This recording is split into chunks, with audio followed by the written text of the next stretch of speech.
Mama. I'm Courtney Cecil, proud mom of two boys and an organizational culture and behavior change executive. And I'm a believer in building a movement to help the burned out, overwhelmed working moms reclaim their control and free time so that they can confidently remain in the workforce without losing the sanity or themselves. Now, let's get started. Hey, y'all. Okay, so first of all, I am so glad that you are joining me here today. My vision for this podcast is to help people everywhere become more efficient, to make parents even more effective, and most especially, my love note to working moms, to make you your best version of yourself so you don't lose your time or your sanity. And part of doing that is delivering these podcasts in what I'm calling snack size.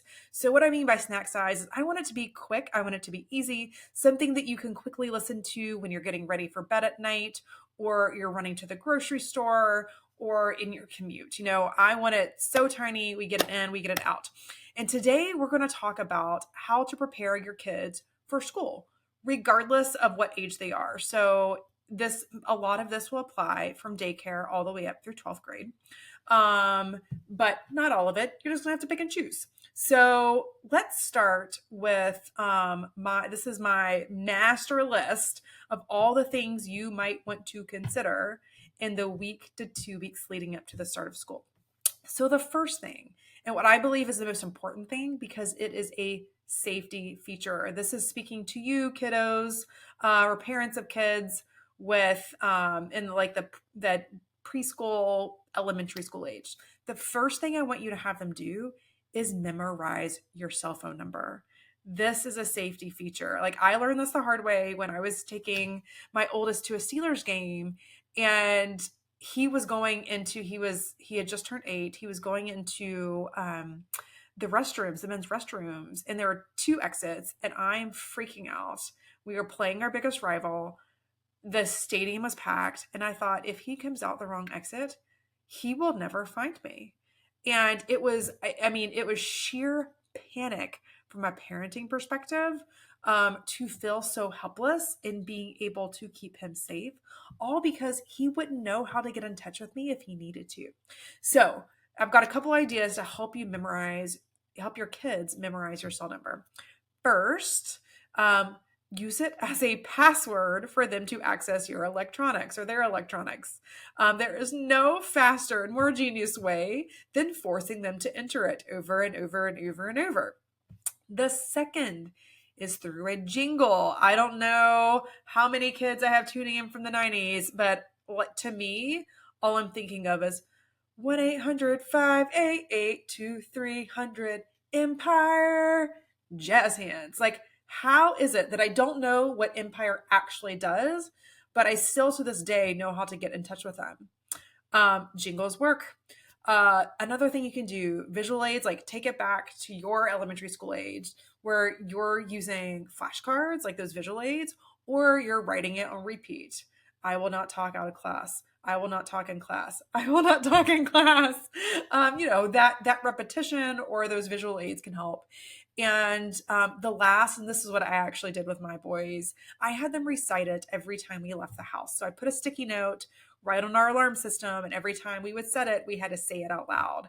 And that very quickly got them there. So that's the first, and what I believe is the single most important thing you should do in preparing your younger kids for school, even your older kids. I mean, our older kids are so conditioned to just punching a number. They did not grow up in the 90s like us, where we're having to dial somebody's number and we memorize our best friend's number. So it is really important that your kids remember your number and know how to reach you. Heaven forbid they find themselves lost.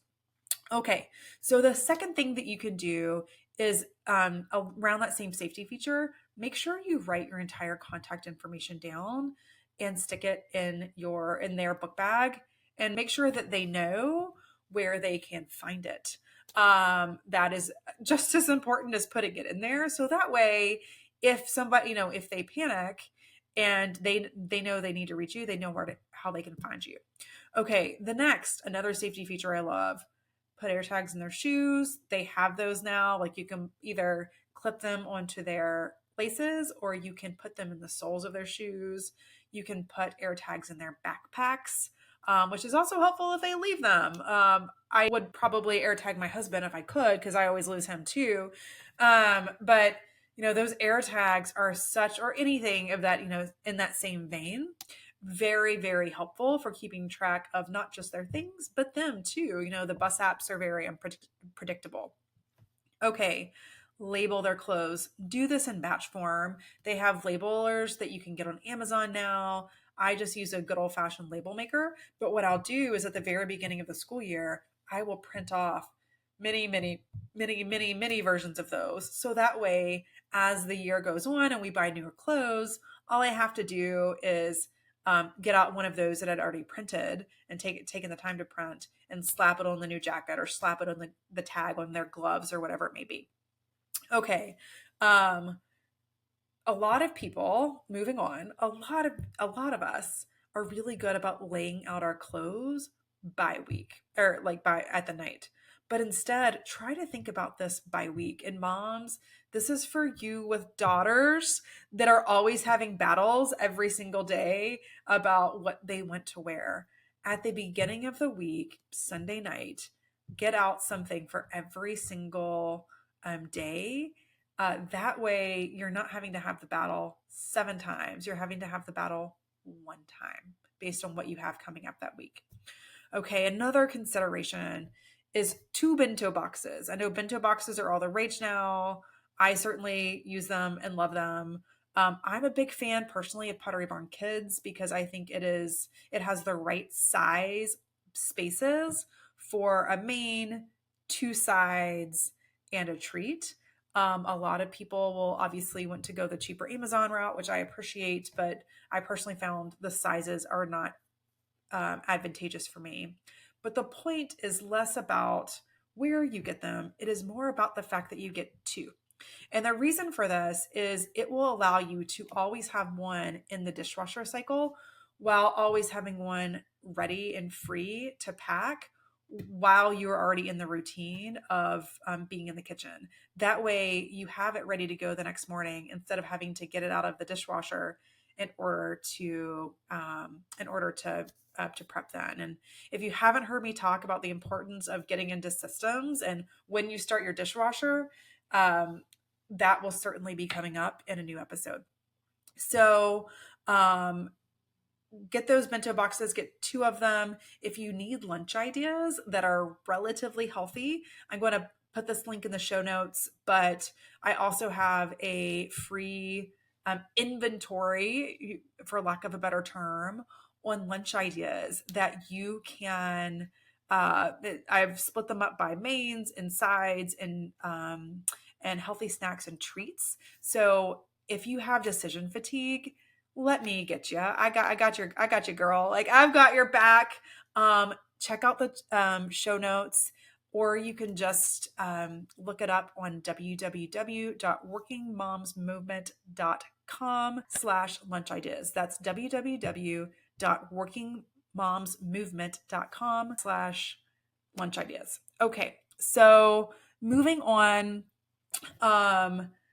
make it easy for yourself. And like, I want you meal prepping. I know that is so annoying, but think on Sundays what it is that you have going on throughout the entire week, what you might be able to reuse as leftovers to give your children some variety so they're not having peanut butter and jelly every day. That meal planning will not only help you with lunch, it will help your week go smoothly. It will help you eat healthier and it'll help you save time. That's another thing I'll have coming up in another episode. I am such a proponent of meal planning and know that if you get crafty about how you do it, it can save you a ton of time. Okay, so once you meal planning, I want you thinking about how you can reuse that food to give your kids a little bit of nutritional variety. This is another one that I have never heard anybody else say, but I am a huge fan of. Buy more socks and underwear. So if you don't have help doing your laundry, or even if you do, buy more socks and underwear, because that way, when the weeks get extra intense, one kid's bringing home a science project, the other one is bringing home an art project, the other one has 3 different sports meets. Nobody's got time to do laundry. No. But the reason you're going to have to is because you run out of socks or underwear. Most of the time, the majority of us have enough to get by in our day-to-day clothes. But when you run out of socks and underwear, you're kind of hosed, right? They're pretty cheap. It is the quickest way that you can save yourself sanity, and it allows you to only do laundry every other week. I know some of my friends here really like doing it almost every day. Um, you go, friend, like that's not me. I am a big proponent of batch processing. I talk about that a lot. But by batch processing your laundry and doing it every other week, it allows you to, you know, fold clothes in front of the TV instead of constantly feeling like every single day you're folding clothes, putting clothes away. Um, okay, next. If you're multitasking, listen in. This is so important. Do not, for the love of everything, do not get suckered into volunteering for the wrong things. So at the beginning of the year, there's going to be a lot of hype. PTA is going to be after you. Daycare is going to be after you. Preschool is going to be after you. Everybody's looking for volunteers. And I'm not saying don't volunteer. I'm saying volunteer strategically. Volunteer for the things that you really enjoy. Volunteer for the things that you are naturally good at and you believe is a core skill of yours. Volunteer for the things that you will get to engage with the classroom or your teacher or your kid. That's what drives my heart. If I'm going to be able to spend time with my boys, be able to be around their friends, be able to experience them in the classroom, whatever it may be, you better believe that's the kind of stuff I'm signing up for. Everything else is a hard no. Practice saying no now. So try on the language. I've already overcommitted for this semester. I look forward to figuring out how I can help next semester. Like find whatever words work for you to be able to give yourself some freedom and some breathing room so that way you can strategically devote your time instead of being suckered into it. Okay, next. Um, this is moving on to next week. We are going to unpack your family history and how that history might create some baggage in the way that you do life. Because there are internal biases that we have based on the experiences and upbringing and family history that we have. And that's fine. That's how we become who we are. And who we are is special. That's our individual footprint. That's our thumbprint is probably the better thing to say. But the point is not undoing that. It's being aware of how it might impact us and how it might unintentionally be influencing some of our decisions. So I can't wait to see you inside that episode. I hope you tune in. In the meantime, if you would be interested in checking out those lunch ideas, I would really love for you to do it. Makes it easy. There's probably some ideas in there you haven't thought about. They're fairly healthy. Again, you can find them in the show notes or www.workingmoms.com/lunch ideas. There we go. Okay, so until next time, friends, if nobody's told you lately, you're doing a great job. You've got this, mama.